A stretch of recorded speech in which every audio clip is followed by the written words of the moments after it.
साथ बदलते भारत की शान।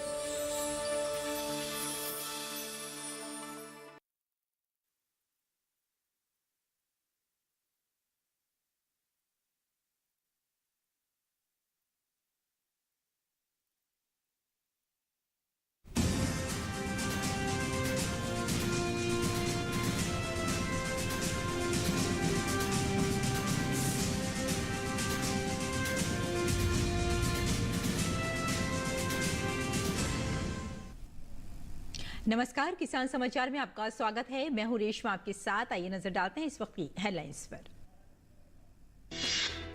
प्रधानमंत्री फसल बीमा योजना के तहत 1,30,403 करोड़ रुपए के दावों का किया गया भुगतान। केंद्र कृषि एवं किसान कल्याण मंत्री नरेंद्र सिंह तोमर ने लोकसभा में लिखित उत्तर में दी जानकारी। 8 राज्यों में लगभग 4.09 लाख हेक्टेयर भूमि लाई गई प्राकृतिक खेती के अंतर्गत।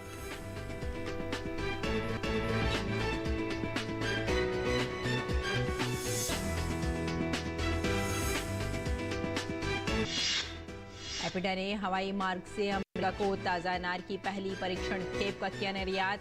अमेरिका के आयातकों से मिली उत्साहजनक प्रतिक्रिया। अनार के निर्यात में वृद्धि के कारण प्राप्त होगी अधिक कीमत और किसानों की आय में होगी बढ़ोतरी।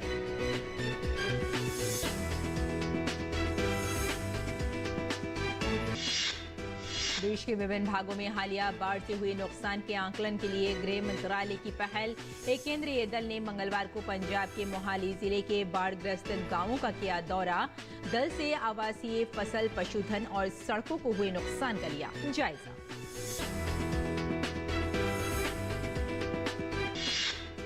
विश्व बैंक के कार्यकारी निदेशकों ने की भारत के नमामि गंगे मिशन की सराहना। उत्तर प्रदेश के आगरा में हुई बैठक में राष्ट्रीय स्वच्छ गंगा मिशन पर दी गई प्रस्तुति।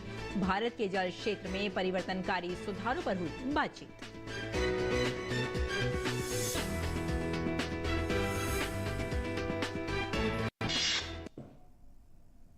और अब समाचार विस्तार से। कृषि एवं किसान कल्याण मंत्रालय ने लोकसभा में एक लिखित जवाब में बताया कि प्रधानमंत्री फसल बीमा योजना के तहत वर्ष 2016-17 में योजना की शुरुआत से लेकर 2021-22 तक किसानों द्वारा भुगतान किए गए 25,183 करोड़ रुपए के प्रीमियम की तुलना में 1,30,403 करोड़ रुपए के दावों का भुगतान किया गया है। ये योजना राज्यों के लिए स्वैच्छिक है। अधिसूचित क्षेत्रों में अधिसूचित फसलें उगाने वाले सभी किसान स्वेच्छा से योजना के तहत कवरेज के लिए पात्र हैं। कृषि मंत्री नरेंद्र सिंह तोमर ने लोकसभा में एक लिखित जवाब में बताया कि 8 राज्यों में लगभग 4.09 लाख हेक्टेयर भूमि को प्राकृतिक खेती के अंतर्गत लाया गया है, जिसमें आंध्र प्रदेश अग्रणी है। ये 8 राज्य आंध्र प्रदेश, मध्य प्रदेश, छत्तीसगढ़, केरल, ओडिशा, हिमाचल प्रदेश, झारखंड और तमिलनाडु है। आगे बढ़ते हैं। फलों के निर्यात की संभावना को बढ़ावा देने के लिए वाणिज्य और उद्योग मंत्रालय के अधीन कृषि और प्रसंस्कृत खाद्य उत्पाद निर्यात विकास प्राधिकरण एपिडा ने हवाई मार्ग से अमेरिका को ताजा अनार की पहली खेप का परीक्षण निर्यात किया है। एपिडा ने अनार की जो पहली खेप अमेरिका को निर्यात की है, उसमें भारत के राष्ट्रीय पादप संरक्षण संगठन और अमेरिका की animal and plant health inspection service, Maharashtra राज्य कृषि विपणन बोर्ड ICAR, अनार पर राष्ट्रीय अनुसंधान केंद्र सोलापुर और अन्य का सहयोग था। एपिडा के अध्यक्ष अभिषेक देव ने कहा कि अमेरिका में अनार के निर्यात में वृद्धि से अधिक कीमत प्राप्त होती है और किसानों की आय में बढ़ोतरी होगी। अनार के आयातकों से उत्साहजनक प्रतिक्रिया मिली है। 2022-23 में संयुक्त अरब अमीरात, बांग्लादेश, नेपाल, नीदरलैंड, सऊदी अरब, श्रीलंका, थाईलैंड, बहरीन, ओमान सहित देशों में 58.36 मिलियन अमेरिकी डॉलर मूल्य के 62,280 मीट्रिक टन अनार का निर्यात किया गया। भारत बागवानी फसलों का दूसरा सबसे बड़ा उत्पादक है। वर्ष 2021-22 में भारत ने बागवानी फसलों का कुल 333.20 मिलियन मीट्रिक टन उत्पादन दर्ज किया, जिसमें से फलों और सब्जियों की हिस्सेदारी 90% है। वर्ष 2021-22 के दौरान फलों का कुल उत्पादन 107.10 MMT था और अनार का उत्पादन लगभग 3 MMT था।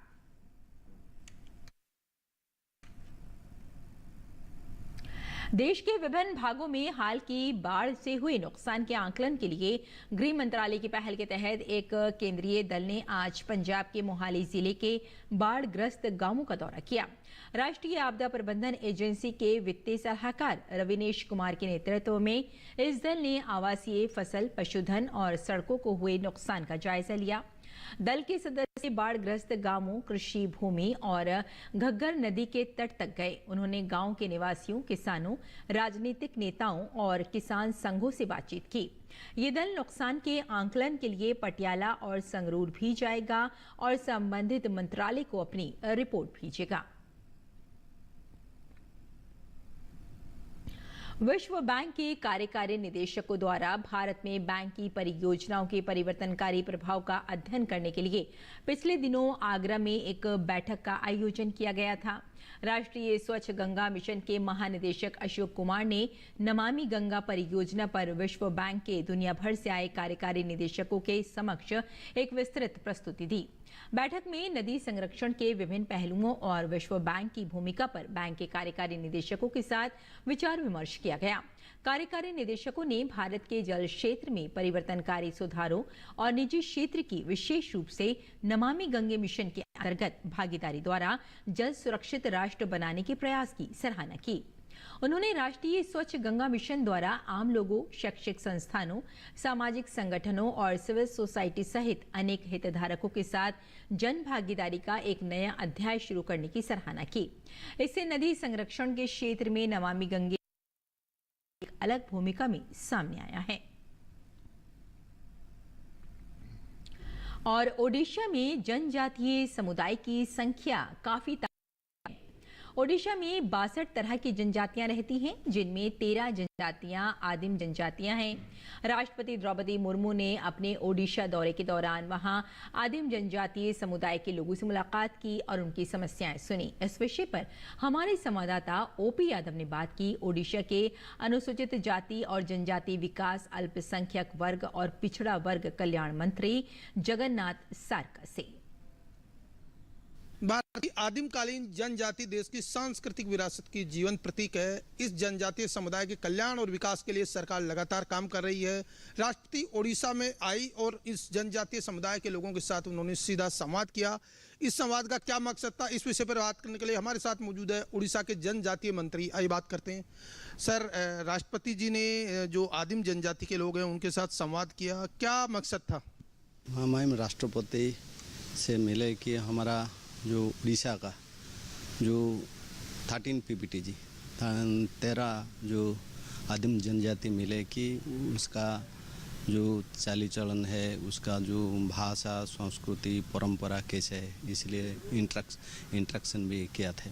जनजातीय समुदाय की राष्ट्रीय स्तर पर कितनी तादाद है और उड़ीसा में कितना इसका प्रतिनिधित्व है? हमारा उड़ीसा में 62 जनजाति है। उसके अलावा हमारा जो 13 PPTG जनजाति है उधर, जो कि हमारा जो 64,000 जो फैमिली होल्डर है उधर। सबसे ज़्यादा महाराष्ट्र में, फिर मध्य प्रदेश में, फिर ओडिशा का तीसरा नंबर आता है इस जाति विशेष की अगर बात करते हैं तो। इनके कल्याण और विकास के लिए सरकार लगातार काम कर रही है, आपका मंत्रालय भी कर रहा है। आपने कौन कौन सी ऐसी योजनाएं चलाई है? जो सोशल डेवलपमेंट काउंसिल भी गठन हुआ कि पहले था 9 डिस्ट्रिक्ट का, अभी हुआ कि 23 डिस्ट्रिक्ट का जो सोशल डेवलपमेंट काउंसिल गठन है। उसका जो परंपरा, जो कल्चर, एक्स्ट्रा सब कुछ करा है। इसके बाद उसका पाठ पढ़ने के लिए भी सब कुछ करा है। राष्ट्रपति जी ने जो आदिम जनजाति के लोग हैं उनसे मुलाकात की, उनकी समस्याएं सुनी, उनको उपहार भी भेंट किए। उसका कहना था कि जे कैसे करने से आगे बढ़ेगा, सबको जो प्रचार प्रसार करने से आगे बढ़ेगा, उसको जो शिक्षा, स्वास्थ्य, गमनागमन कैसे आगे बढ़ने के लिए प्रयास करने से ठीक है। आज जनजातीय समुदाय की अगर अपन जमीनी स्तर पे स्थिति देखते हैं तो उनकी क्या स्थिति है आज? जो जनजाति के लिए जो राष्ट्रपति महामहिम राष्ट्रपति ने मुझे कहना था कि पहले शिक्षा के गुरुत्व देने से अच्छा होगा एवं ये लोग कैसे आगे बढ़ने के लिए पाठ पढ़ ले एवं एजुकेशन प्रायोरिटी दे रहे हैं। महात्मा गांधी के जो सपनों का भारत था, जनजातीय समुदाय का कल्याण और विकास, उसको पूरा करने के लिए अब हमें किन चीज़ों पर आगे बढ़ना चाहिए? जो महात्मा गांधी जो सपनों किया था, जो पहले गांव में अच्छा होने से सब कुछ हो जाएगा, इसलिए आज जो अमृत महोत्सव में मैं धन्यवाद देता हूँ कि पहले जो आदिवासी का जो आगे बढ़ने से देश आगे बढ़ जाता है। इन समाज के वर्गों के विकास के लिए वहाँ पर जो प्राकृतिक संसाधन है उनको रोजगार में तब्दील करने के लिए क्या किया जाना चाहिए? देखिए, उसके लिए जो हमारा उड़ीसा में जो जनजाति आदिम जनजाति के लिए सब कुछ करा है, उसके लिए SHG गठन करा है और पीलीपी भी उधर है, जिससे कि जो जनजाति के लिए बहुत कुछ agriculture and others things will be done. तो ये थे उड़ीसा के जनजातीय मंत्री जगन्नाथ सारका, जिनका मानना है कि भारत की महामहिम राष्ट्रपति जनजातीय समुदाय का प्रतिनिधित्व करती है, इसलिए न केवल वो उनके प्रति संवेदनशील है बल्कि उनकी समस्याओं के निराकरण के लगातार उड़ीसा का दौरा भी करती रहती है। मेरे सहयोगी कैमरामैन किशन चंद के साथ मैं OP Yadav, DD news, Bhubaneswar. Bharat सरकार की पहल से संयुक्त राष्ट्र संघ द्वारा अंतर्राष्ट्रीय मिलेट वर्ष 2023 मनाने के क्रम में दुनिया भर में पोषक अनाजों का बढ़ावा देने के क्रम में देश और दुनिया में मिलेट्स महोत्सव का आयोजन किया जा रहा है। सरकार की इस पहल से श्री अन्न उत्पादक किसानों को कितना फायदा होगा, इस विषय पर हमारे संवाददाता OP यादव ने बात की केंद्रीय कृषि एवं सहकारिता सचिव मनोज आहूजा से। भारत सरकार इंटरनेशनल ईयर ऑफ मिलेट्स के जरिए अंतर्राष्ट्रीय स्तर पर मोटे अनाजों को बढ़ावा देने के लिए लगातार प्रयास कर रही है और इसी संदर्भ में कई कार्यक्रम आयोजित हो रहे हैं। अभी हमारे साथ केंद्रीय कृषि मंत्रालय के सचिव मौजूद है, ये बात करते हैं इनसे किस तरह मिलेट्स को इंटरनेशनल ईयर ऑफ 2023 के जरिए बढ़ावा मिलेगा और किसानों की आर्थिक रूप से समृद्धि होगी। सर, मिलेट्स न्यूट्रिशन के संदर्भ में बात करें बहुत महत्वपूर्ण है और ये टॉपिक आज कॉन्फ्रेंस में भी रखा, कितना जरूरी है इस तरह की चीज़ों को बढ़ावा देना? देखिए, हम सब जानते हैं कि विश्व में स्वास्थ्य के क्षेत्र में आजकल जिसे हम कहते हैं लाइफस्टाइल डिजीज़, ये बढ़े जा रही हैं और बहुत ज़रूरी है कि पोषक और न्यूट्रिशियस खाद्य हम हर प्लेट पे, हर थाली पे ले जाएं और इसमें मिलेट्स का बहुत बड़ा योगदान है। इसको सुपर फूड भी कहते हैं बिकॉज़ ये बहुत पोषक है, इसको पोषक अनाज भी कहा जाता है, बहुत न्यूट्रिशियस है। तो इसकी उत्पादन बढ़ाना, उत्पादकता बढ़ाना, बाहर और भारत के देश के अंदर बाज़ारों तक पहुंचाना, इसमें गुणवत्ता लाना, इन सब क्षेत्रों में कार्य चल रहा है। भारत के बहुत सारे ऐसे राज्य जहां पे किसानों की उत्पादन के संदर्भ में मोटे अनाजों की खेती सबसे ज़्यादा होती है, लेकिन मार्केट में दाम नहीं मिलता। ऐसे में अभी इन चीज़ों के प्रसंस्करण को लेकर कई तरह की जागरूकता आपके मंत्रालय ने की है, तो निश्चित तौर पर उनकी स्थिति किस तरह देखेंगे भविष्य में? इसमें 2-3 चीज़ें हैं। एक तो जो दाम होती है वो एक डिमांड और सप्लाई से निर्धारित होती है। तो अगर आप चाहिदा बढ़ाएंगे या डिमांड बढ़ाएंगे तो दाम भी बढ़ेगी। तो यही हम इसी दिशा में कदम ले रहे हैं कि इसकी डिमांड कैसे बढ़े, जैसे मैंने कहा भारत के अंदर और भारत के बाहर भी। और ज़रूर जब ये होने लगेगा, सप्लाई चेन बनने लग जाएंगी, तो किसान की दाम जो अभी मिल रही है उससे भी अधिक मिलने लग जाएगी। भविष्य की क्या उम्मीद देखते हैं रोजगार, व्यापार और कारोबार के संदर्भ में?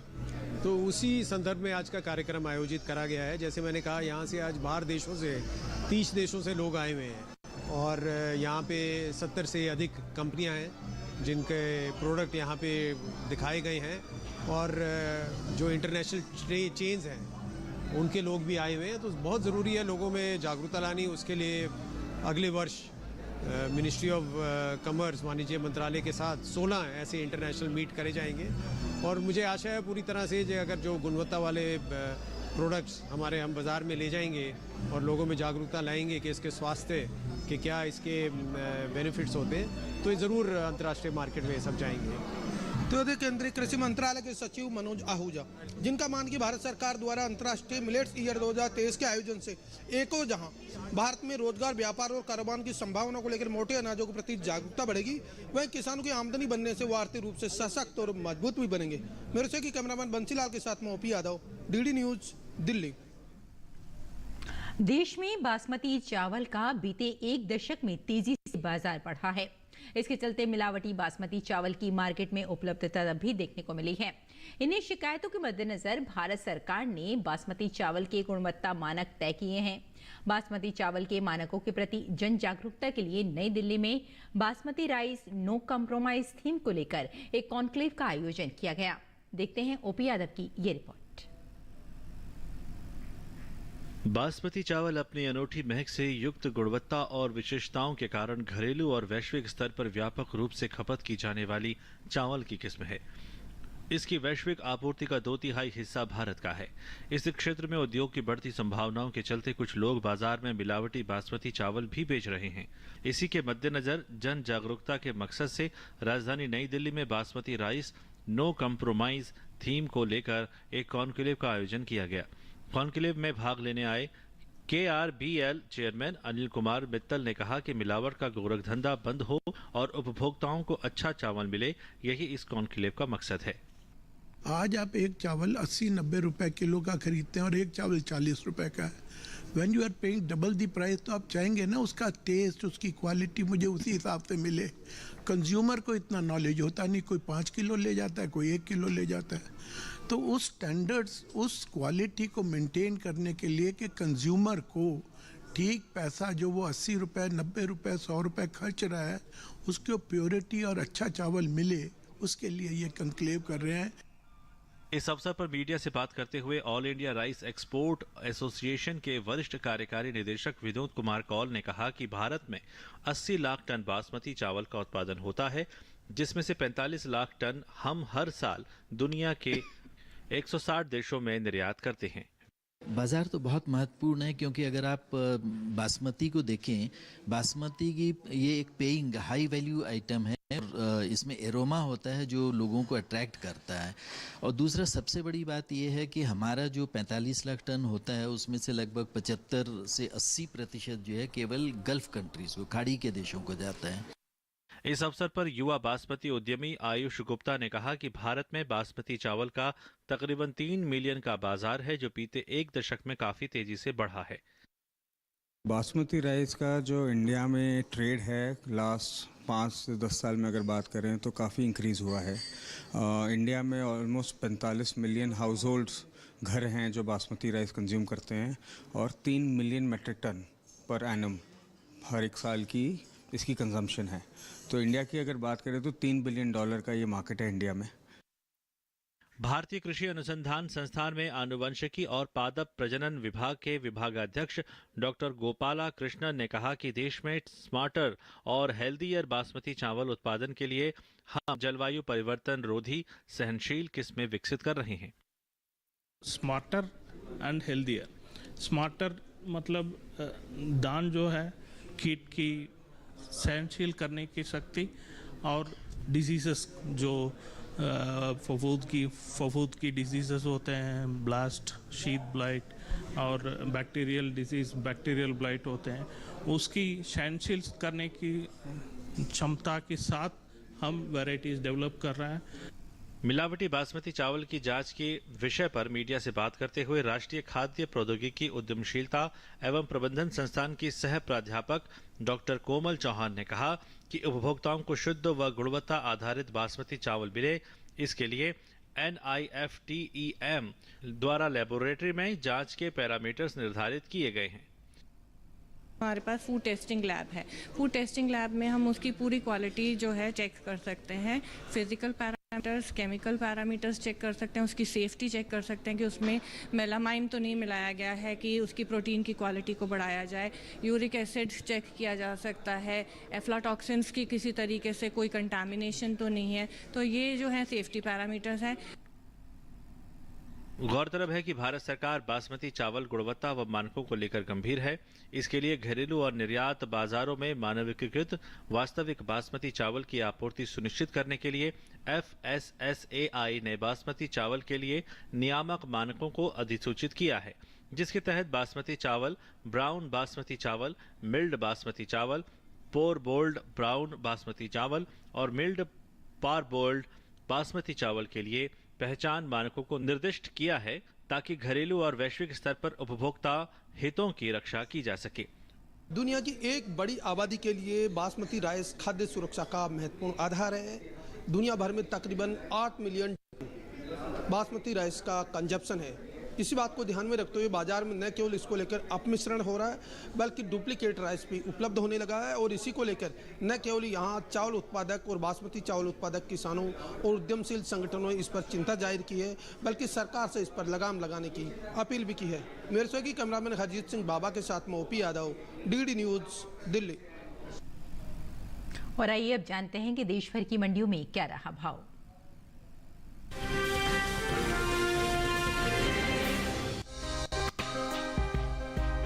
देश भर में चालू खरीफ सीजन के दौरान तिल की खेती हो रही है। कृषि मंत्रालय के साल 2023 के लिए 4 अगस्त को आए ताज़ा आंकड़ों के मुताबिक इस साल खरीफ तिल की बुआई बीते साल से पीछे चल रही है। अब तक खरीफ तिल की बुआई 11,04,000 हेक्टेयर में हो पाई है, जबकि बीते साल इस दौरान खरीफ तिल की खेती 11,17,000 हेक्टेयर में हुई थी। बात तिल की आवक की करें तो इन दिनों ज्यादातर कृषि उपज मंडियों में तिल की आवक सामान्य बनी हुई है। मंगलवार को गुजरात की ज्यादातर मंडियों में तिल बिकवाली के लिए पहुंचा। भाव पर नजर डालें तो 8 अगस्त को हलवद, जामनगर, जसदन और पोरबंदर मंडी में तिल के सौदों में नरमी के साथ कारोबार हुआ, जबकि मोरबी मंडी में इस दौरान तिल के भाव में नरमी देखने को मिली। एग्बाक नेट के मुताबिक गुजरात की हलवद मंडी में 7 अगस्त को सफेद तिल का भाव रहा 16,400 रूपए। 8 अगस्त को इसके भाव में 150 रूपए की गिरावट आई और भाव 16,250 रूपए पर आ गया। जामनगर मंडी में इस दौरान तिल के सौदों में नरमी के साथ कारोबार हुआ। यहाँ 7 अगस्त को तिल का भाव था 16,850 रूपए। 8 अगस्त को इसके सौदे 600 रूपए लुढ़क कर 16,250 रूपए पर हुए। जसदन मंडी में 7 अगस्त को काले तिल का भाव रहा 14,255 रूपए। 8 अगस्त को इसके भाव में 755 रूपए की भारी गिरावट आई और भाव हो गया 13,500 रूपए। गुजरात की बाकी मंडियों की तरह ही पोरबंदर मंडी में तिल के भाव सुस्ती देखने को मिली। यहाँ 7 अगस्त को तिल का भाव था 15,390 रूपए। 8 अगस्त को इसके भाव 340 रूपए गिरकर 15,050 रूपए पर हुए। मोरबी मंडी में सफेद तिल के भाव की बात करें तो यहाँ 7 अगस्त को सफेद तिल का भाव था 16,005 रूपए। 8 अगस्त को इसके भाव में कोई बदलाव देखने को नहीं मिला और भाव 16,005 रूपए पर बरकरार रहा। इस साल घरेलू स्तर पर तिल की उपज में कमी देखने को मिल सकती है। कृषि मंत्रालय के तीसरे अग्रिम अनुमान के मुताबिक साल 2022-23 में कुल तिल की पैदावार 7,50,000 टन रहने का अनुमान जताया गया है, जबकि साल 2021-22 के दौरान खरीफ तिल की उपज 7,89,000 टन रही थी। यानी इस साल कुल तिल की उपज में 39,000 टन की कमी देखने को मिल सकती है, जिसका असर कृषि उपज मंडियों में तिल के बाजार भाव पर पड़ सकता है।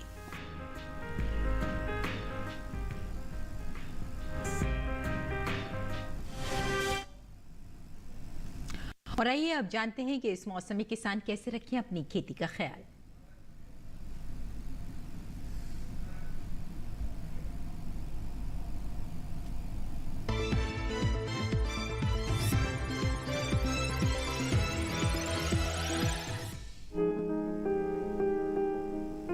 जम्मू कश्मीर में धान के खेत की देखभाल करें। धान के खेत में सिंचाई करते रहें। इस समय धान में कीट लगने की आशंका बनी हुई है। ऐसे में धान में कीटों से बचाव के लिए कृषि विशेषज्ञों की सलाह से कीटनाशक का छिड़काव करें। साथ ही मक्के के खेत से जल निकासी का प्रबंध कर सकते हैं। किसान भिंडी के खेत में निराई करते रहें। जम्मू कश्मीर में हल्दी के खेत में निराई कर लें। अभी ब्रोकली की रुपाई करें। वहीं मूंग के खेत से पानी की निकासी की उचित व्यवस्था कर सकते हैं। इसके अलावा फूल गोभी की बुआई का समय उपयुक्त है। जम्मू कश्मीर में आलू की बुआई के लिए खेत तैयार करें। उत्तराखंड में मूंग की बुआई करते रहें। किसान उड़द की बुआई कर लें। इसके अलावा मक्के की बुआई के लिए समय उचित है। मक्के के खेत में निराई कर सकते हैं। साथ ही धान के खेत से 5 सेंटीमीटर का जल स्तर बनाए रखें। धान के खेत में सिंचाई करते रहें। यहीं फूल गोभी के खेत में निराई और गुड़ाई कर सकते हैं। उत्तराखंड में टमाटर की तुड़ाई कर लें। किसान लाल मिर्च के खेत से जल निकासी की उचित व्यवस्था कर सकते हैं। इसके साथ ही लोबिया की बुआई कर लें। उत्तराखंड में मूली की बुआई के लिए खेत तैयार करते रहें। इसी तरह गाजर की बुआई के लिए खेत तैयार कर लें। वहां शलगम के खेत से जल निकासी की व्यवस्था कर सकते हैं।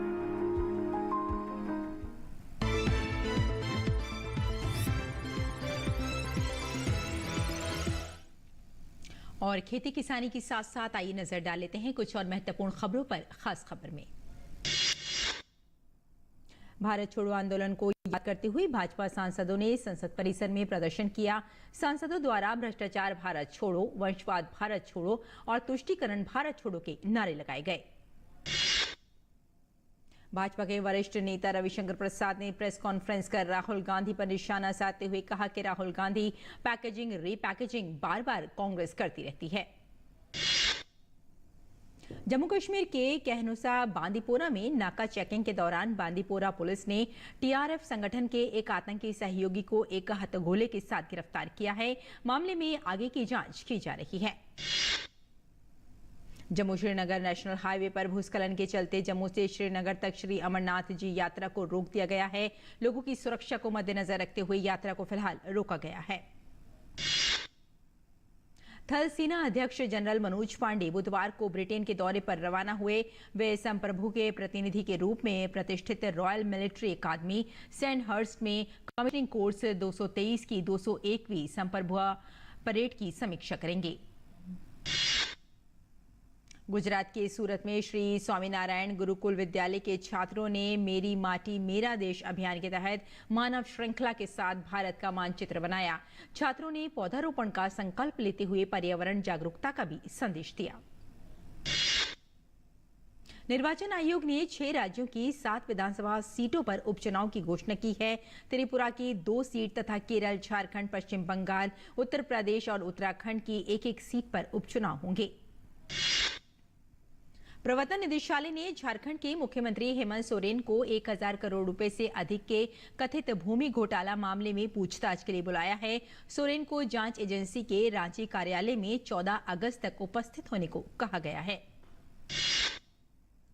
ज्ञानवापी मस्जिद मामले पर हिंदू पक्ष की ओर से ये याचिकाकर्ता सीता साहू ने कहा कि एएसआई तथ्यों की जांच कर रहा है। एएसआई के तथ्यों के आधार पर कोर्ट अपना निर्णय देगी, जो महत्वपूर्ण है।